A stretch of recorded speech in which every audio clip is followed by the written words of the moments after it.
Hi, my name is Francois and I am a super teacher. Recently, I was asked to present at a publishing agency on what my thoughts are regarding the future of content in education.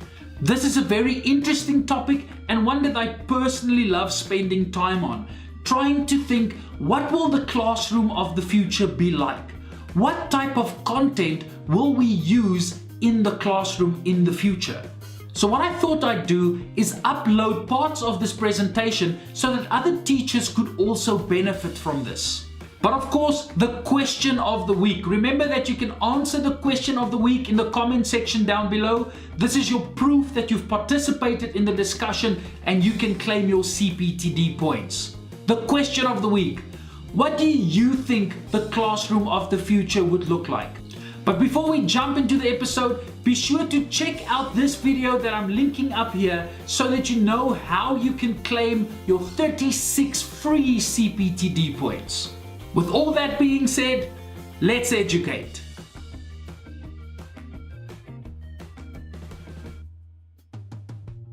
So it's difficult trying to bring something together for your purposes. So I thought I'd focus on educational content and where I and some of my colleagues see the trends in education, where it's going. But before we go, we need to find out what are the challenges for teachers. Many people create content and they forget that the teacher is actually the person that's going to deliver this to the child. So we've got two sets of content consumers. You've got the teacher, but also then the learner. If we look at the learner, the stats are shocking. If you just look at what happened in the news last week, that there's this motion that they want to lower the pass rates for senior and FET phase, which is very, very troublesome. Learners are getting more and more demotivated to learn, or unmotivated actually, because you have to be motivated first before you can be demotivated. So they're not motivated to learn, and the majority of classrooms are boring. Just think back on your own teachers. There might be one or two or three that really stand out from the rest. But school, as a general rule, is boring. And it's getting worse and worse and worse. So how do we motivate learners? And hopefully by the end of my presentation, we would have gotten to some thought points or some solutions that we can target. The second challenge for teachers is they've become what I call the curators of content, as well as the vessel that delivers content. Teachers, as a rule, don't really create content. We design our lessons, but we have to curate content from various different angles and then put it in a coherent lesson and present that. The challenge, however, is where do we get this content from? If you look at old world, we've got textbooks, and I know has been in the business for a long time. Teachers love textbooks. That's the one thing that your terrible teacher uses. That's the go-to, that's the thing we fall back on. You grab the textbook, and if you haven't prepared a lesson, you just open the textbook and deliver. Unfortunately, that contributes to a boring classroom. Not all of our schools have got textbooks. We don't have to go back too far in history to remember a specific scandal. Not everybody has got access to textbooks, but teachers do. As a general rule, a teacher at least has a textbook. It almost becomes a crutch for the teacher. Because now I don't need to go and curate the content. If I've got one textbook, I'm happy. But are we increasing the experience for the learner? Are they really learning? Along with that, we've got some challenges in the digital space. And I love this quote. I've heard it for the first time in 2008, 2009. That the future is already here. It's just unequally or unevenly distributed. If I can use an example. Cell phones. The iPhone is 10 years old this year. How many people have got smartphones? How many teachers have smartphones?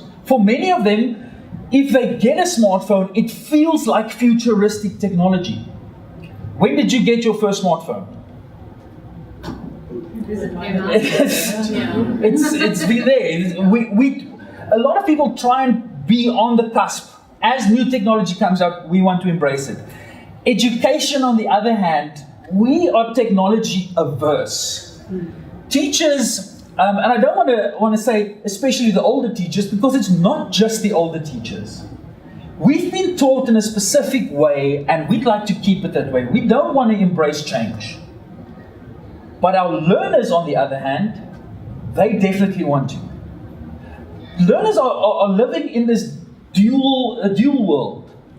At home, they've got access to the internet, they've got smartphones, yet when they get into the classroom, we want to take that away from them. But back to the textbook. How do you keep them motivated? It's extremely difficult when their attention is in one specific space, yet we inhibit them. We've got roughly 25,000 schools in the country. Only a handful have got, if you want to go this way, the intelligent smart whiteboards in the classroom. How many teachers do you know of that have their own laptops? If you go to the majority of our schools, that's not the case. You'd be lucky to see schools with blackboards. If you just look at the infrastructure of some of our schools, it's shocking. If you would take that teacher into just even a basic Model C classroom, that would feel like the future. So now for a content creator, what is your challenge? You have to cater for everybody. You have to be on the cutting edge of technology, but you also have to cater for the teachers and the schools that still use basic textbooks, one per classroom, not even one per learner. So you have to cater over a broad field. So what I thought I'd do, I want to show you, because you know the history, you've been doing it for a while. The trends in the digital space at the moment, I thought I'd highlight 4, where I think education can benefit. And the first one has to do with the second screen. If I can explain it, many of you have a favorite TV series. You would like to watch it, or you watch it, but you are always in an arm's length from your cell phone. If I had to ask you now, where's your cell phone? Would you know? Most likely. Some of you have already taken your cell phone and you went to my website to go see, is it really there? While I'm talking, some of you are on social media. And that's okay. Teachers don't like that because we feel threatened. We want you to pay attention. Listen, hello, I'm talking. Have your eyes with me. When in actual fact, when you go home, you've got your second screen with you the whole time. So, I've seen, and I think this is one of the fields with entertainment, where people embrace this very quickly. They pick up a trend, and they jump on it. 2-3 years ago, I was watching Survivor. And it was very weird for me to see that they put a hashtag on the episodes. When something happens, they would go, hashtag kill the chicken. And then people would go, and they would start a conversation. Did you see what happened? I think this. Take sport, for instance. You won't find one of the mainstream sports that don't have a hashtag attached to it. Because they know while you're consuming one form of content, you're also on your mobile. You're also on the second screen. The next one is this new trend of gamification. We've even done it with traffic. Some of us use Google Maps or iPhone's Maps, but a big chunk of users are using Waze, which is software developed in Israel, by the way. What did they do? You create your profile, you drive on the road, the more you use it, the more points you rack up, and you can move on to different levels, unlock certain features. But as you see there's a traffic accident, quickly post an update, everybody using it knows there's an accident, the app actually updates and takes you, reroutes you. But the success of it lies in gamification. What level are you? This is discourse that we used from games. If you play online games, you'd see this is a trend there. Now we've brought this into real life, and people are jumping on it. Virtual reality, this is one of the newest, almost mainstream technologies.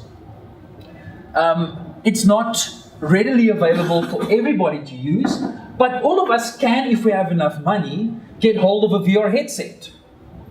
It immerses you in a specific scenario, and people are freaking out. At E3 this year, which is a technology convention, they piloted this game. They put on the VR headset, and they've got a plank that walks over the ocean. But it's a big drop.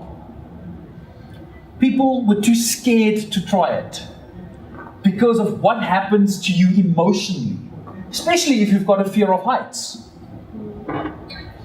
Your brain gets tricked into the idea that I am in the situation.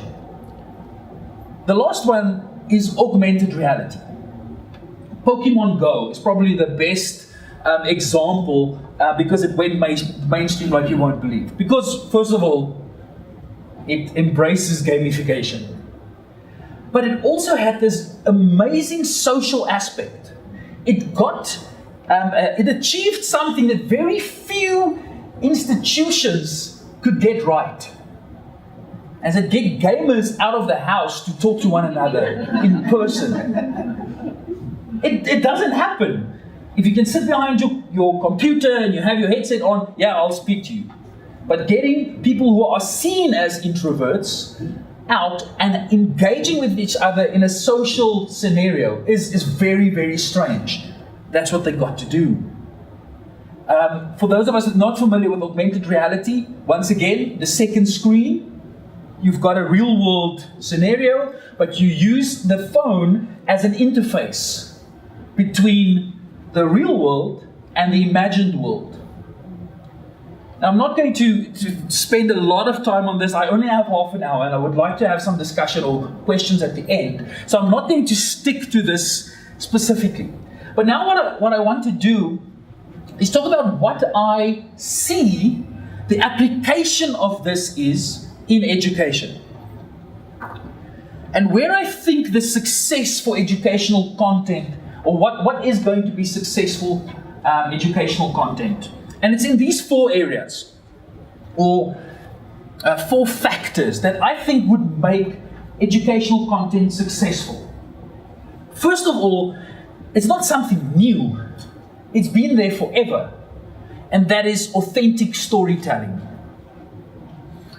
If you had grandparents like I had grandparents, they don't shut up. They tell stories from their youth, and then they forget that they told you the story, and they'll just tell it to you again. But the fact that they were in that scenario, that they could repeat it, it comes from their viewpoint. It's authentic. It's real. It's not made up. Yes, we love our entertainment, we love our fantasy and sci-fi genres, but what really gets people emotionally involved is a good drama or even a good comedy. Because it's real, it's authentic. If you can unlock authentic storytelling, you will have a captivated audience. What is it that teachers need? It's a captivated audience. That's how we're going to break through this wall of boredom of unmotivated children. If you can really tell a story, you're going to have their attention. The second one has to do with immersion. I can tell you, I can teach as much as I want. I can't make you learn. A teacher can only basically tell a story. I can't make you learn. You have to internalize it on your own. If you look at situated cognition, I'd much rather learn whilst doing. While I'm in the scenario, I will learn more than you telling me about the scenario. So technology like virtual reality, like augmented reality, is going to immerse the learner in the situation. Google has got a very, very cool piece of tech that they're piloting now, and which is very cheap, called, I might be mistaken, I can't remember now, but Google Cardboard, which is virtual reality headset made from cardboard. You take your cell phone, you insert it, put it over your eyes, and then the specific content that is created makes it virtual reality.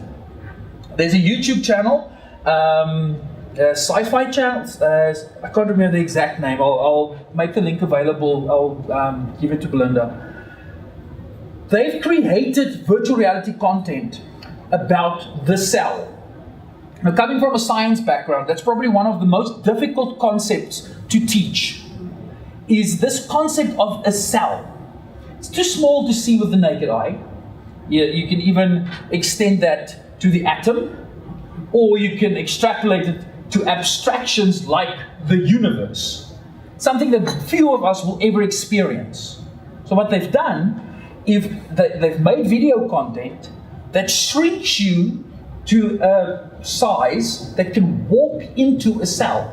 And it takes you on a journey from the nucleus, through the endoplasmic reticulum, through the vacuole, to the cell membranes, and they show you. Now imagine you can do that in every single classroom. I don't have to take you to the zoo, even though that would be first prize. I can bring the zoo to you.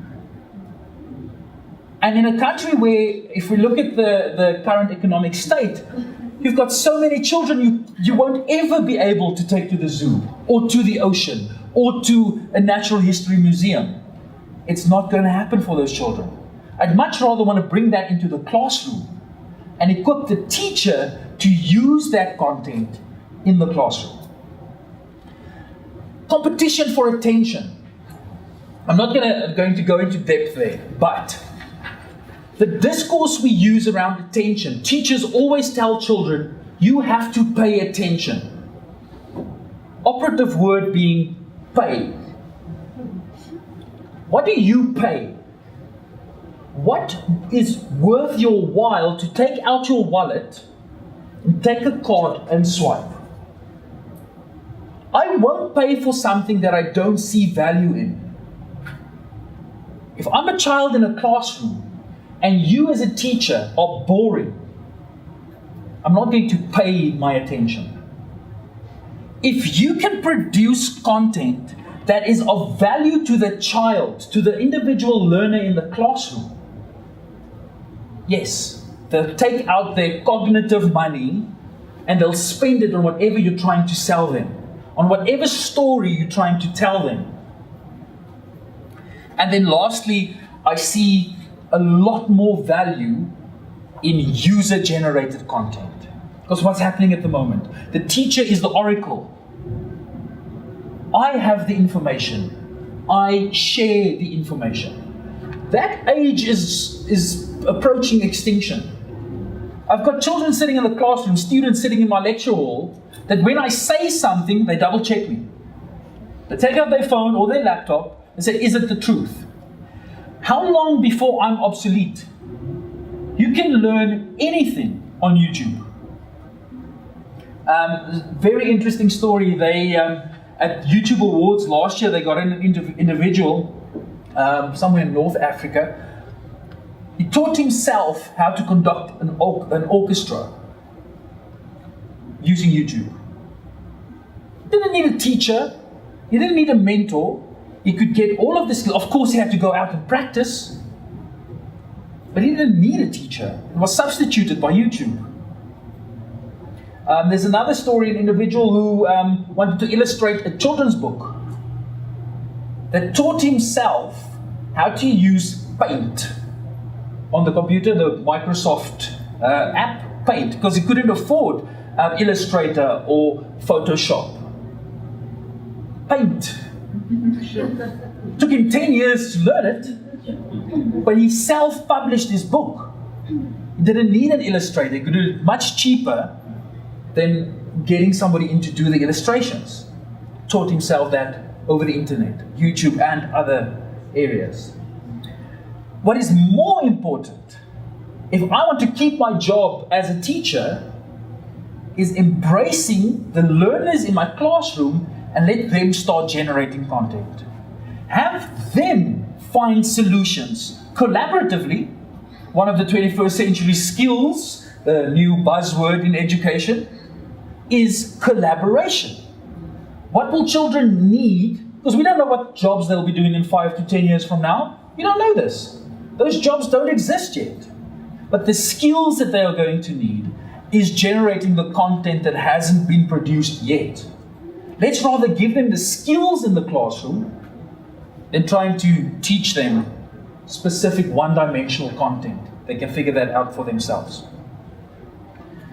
Okay, so that's in short my ideas on this topic. If you'd like to follow me on any of social media, whatever your poison is, because not everybody is on all of the social medias, but whatever you decide to use, you're more than welcome to follow me and engage in discussion, because this is what we need.